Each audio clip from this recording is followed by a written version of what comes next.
যে যে অভিযোগটা আমরা নিয়ে আসছিলাম সেটা আবারও সুষ্ঠুভাবে মানে খুব প্রতিষ্ঠিতভাবে প্রমাণিত হলো যে CBI officer CBI Mizanur Rahman sir এবং সিবিআইকে আমরা আন্তরিকভাবে ধন্যবাদ জানাই যে সত্যিটা ওনার সামনে নিয়ে আসে।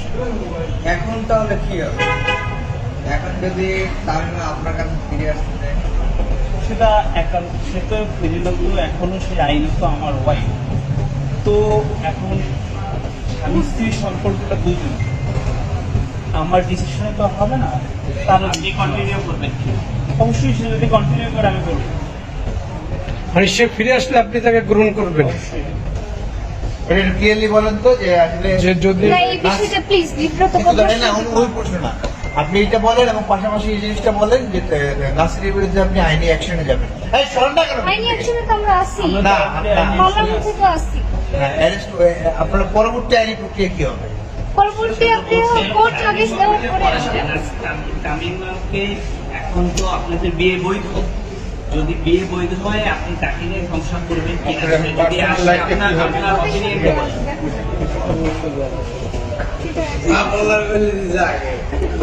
আচ্ছা বল, আপনি বলেন, আরে বলুন। এটা তো আমার সাথে দেখা যাবে। যদি একজন না করতে চায় ওইটাই তো কথা হইলো যে এইটাই সে আইনতভাবে এখনো আমার ওয়াইফ। এখন যদি সে আসতে চায় আসতে চায় সেটা তার বিষয়ে সে আসতে পারে, আমার দিক থেকে আসুক সে সমস্যা নেই। বাট এখন সে যদি আসে ডিসিশনটা দুইজনের আমাদের, ঠিক আছে, আমি ডিসিশনটা দুইজনের, তো দুইজনের মতামত নিয়ে সংসার হবে। সে আসতে চাইলে আমার পক্ষ থেকে ঠিক আছে, thank you thank you thank you thank you সদর আপনার ফুটেজ রেডি আছে? পুলিশ পাঠানো? হ্যাঁ, ছবি নিয়ে না, এটা ছবি নিয়ে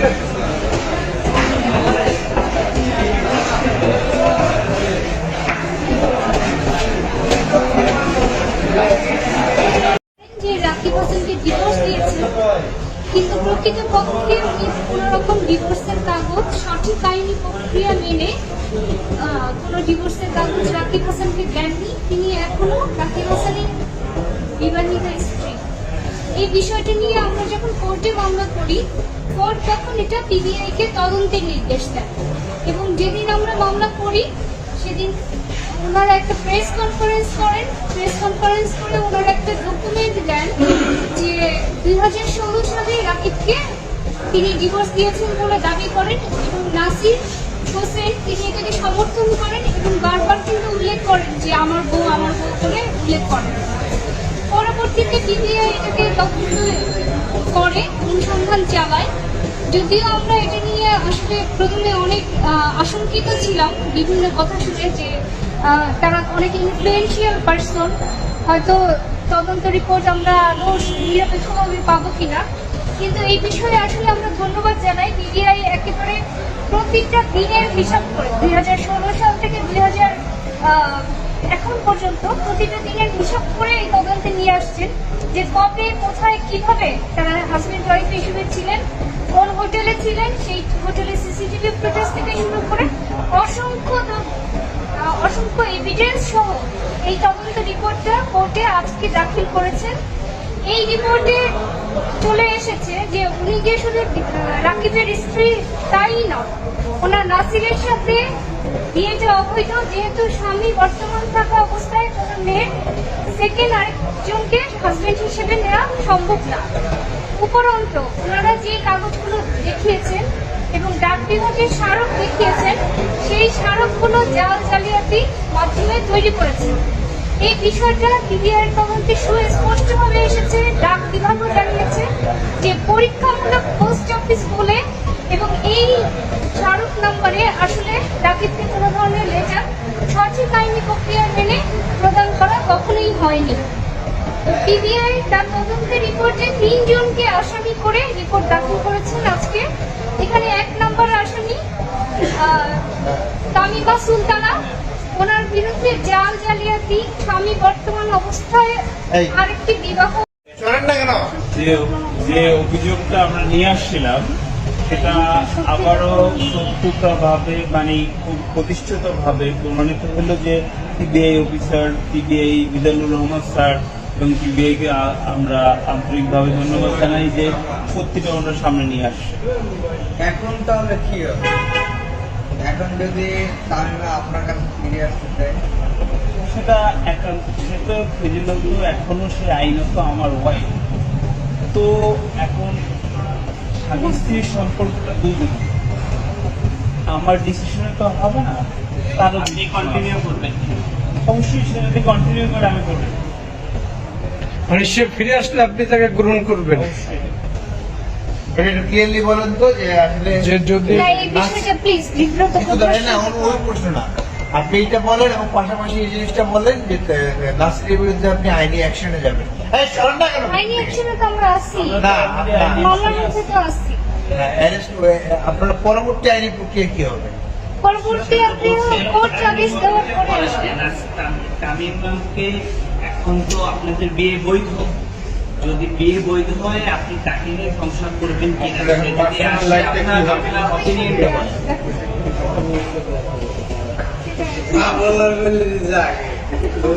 আচ্ছা, বলো, আপনি বলেন, বলুন, আরে বলুন। দেখা যাবে। যদি একজন না করতে চায় ওইটাই তো কথা হলো যে এইটাই সে আইনতভাবে এখনো আমার ওয়াইফ, এখন যদি সে আসতে চায়, আসতে চায় সেটা তার বিষয়ে সে আসতে পারে, আমার দিক থেকে আসুক সে সমস্যা, বাট এখন সে যদি আসে এটা দুইজনের আমাদের, ঠিক আছে, আমি স্ত্রীর বিশেষত দুইজনের, তো দুইজনের মতামত নিয়ে সংসার হবে, সে আসতে চাইলে আমার পক্ষ থেকে ঠিক আছে, thank you. Thank you, thank you, thank you শতভাগ। খতম ভাই, ফুটেজ রেডি আছে? পুলিশ পাঠানো? হ্যাঁ, ছবি নিয়ে নেন, ছবি নিয়ে নেন।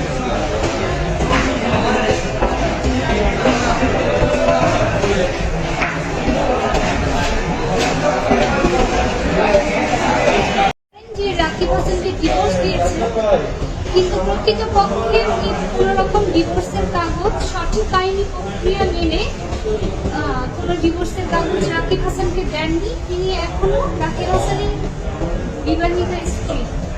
এই বিষয়টা নিয়ে আমরা যখন কোর্টে মামলা করি, কোর্ট তখন এটা পিবিআইকে তদন্তের নির্দেশ দেন, এবং যেদিন আমরা মামলা করি সেদিন ওনারা একটা প্রেস কনফারেন্স করেন। প্রেস কনফারেন্স করে ওনারা একটা ডকুমেন্ট দেন যে 2016 সালে রাকিবকে তিনি ডিভোর্স দিয়েছেন বলে দাবি করেন, এবং নাসির হোসেন তিনি এটাকে সমর্থন করেন এবং বারবার কিন্তু উল্লেখ করেন যে আমার বউ বলে উল্লেখ করেন।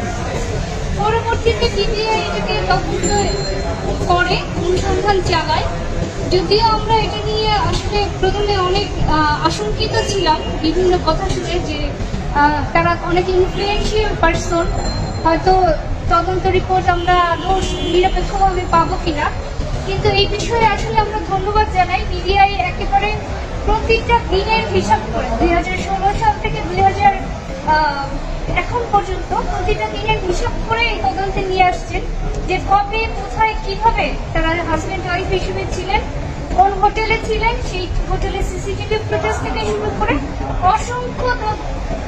অসংখ্য এভিডেন্স সহ এই তদন্ত রিপোর্টটা কোর্টে আজকে দাখিল করেছেন। এই রিপোর্টে চলে এসেছে যে উনি যে শুধু রাকিবের স্ত্রী তাই না, ওনার নাসিরের সাথে বিয়েটা অবৈধ, যেহেতু স্বামী বর্তমান থাকা অবস্থায় কোনো মেয়ের সেকেন্ড আরেকজনকে হাজবেন্ড হিসেবে নেওয়া সম্ভব না। উপরন্তু ওনারা যে কাগজগুলো দেখিয়েছেন এবং ডাক বিভাগের স্মারক দেখিয়েছেন, সেই স্মারকগুলো জালিয়াতির মাধ্যমে তৈরি করেছেন। এই বিষয়টা পিবিআই তদন্তে সুস্পষ্টভাবে এসেছে। ডাক বিভাগও জানিয়েছে যে পরীক্ষামূলক পোস্ট অফিস বলে এবং এই স্মারক নম্বরে আসলে ডাকিতে কোনো ধরনের লেটার সঠিক আইনি প্রক্রিয়া মেনে প্রদান করা কখনোই হয়নি। পিবিআই তার তদন্তের রিপোর্টে 3 জনকে আসামি করে রিপোর্ট দাখিল করেছেন আজকে। এখানে 1 নম্বর আসামি তামিমা সুলতানা, ওনার বিরুদ্ধে জাল জালিয়াতি, স্বামী বর্তমান অবস্থায় এই। আরেকটি বিবাহ